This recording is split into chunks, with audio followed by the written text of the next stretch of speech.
This is Russia's first such attack on Kiev in more than 2 months. Drones, cruise missiles, and ballistic missiles have rained down on the Ukrainian capital. Residents took refuge in subway tunnels for hours. I often think about those who started this war. What drove them? What do they actually want? What do they lack in life? And what keeps them from normalcy? Putin's army is stepping up attacks on Ukraine in many regions. For the past few days, attacks on civilian facilities in Zaporizhzhia have been increasing, with a growing number of dead and wounded.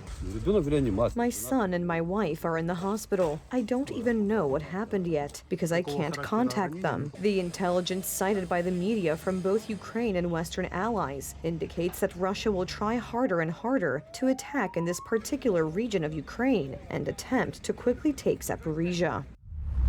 The Kremlin is preparing for a broad offensive in the Zaporizhzhia region. It's another sign that the war across the eastern border is entering the heat of the moment before U.S. President Donald Trump takes office, announcing that he will bring the conflict to a swift end. And the victims of Russia's criminal actions are primarily civilians. The situation is also becoming more difficult due to the approaching winter and low temperatures. It is a grim reminder that the war continues and continues with a vengeance, with civilians caught in the middle. Our trip last week coincided with the first snowfall. It was already getting quite cold, and this has been something that, of course, we're quite concerned about, with 65% of the energy infrastructure impacted and huge concerns that there will be another catastrophic hit on energy as Ukraine faces the coldest months. Meanwhile, in Brussels, U.S. Secretary of State Antony Blinken met with NATO Secretary General Mark Rutte. The conversation was about accelerating aid to Ukraine.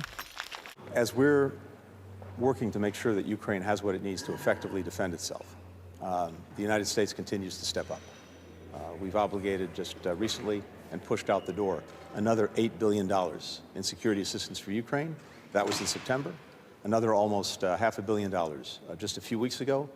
And President Biden is committed to making sure that every dollar we have at our disposal will be pushed out the door between now and January 20th. Ukraine is successfully attacking the occupied Crimea, among other places. Ukraine's security service carried out a successful assassination on the chief of staff of the 41st Missile Ship and Boat Brigade of the Russian Black Sea Fleet. He was killed in a car explosion in Russian-occupied Sevastopol. He is another Russian military officer who lost his life over the past week.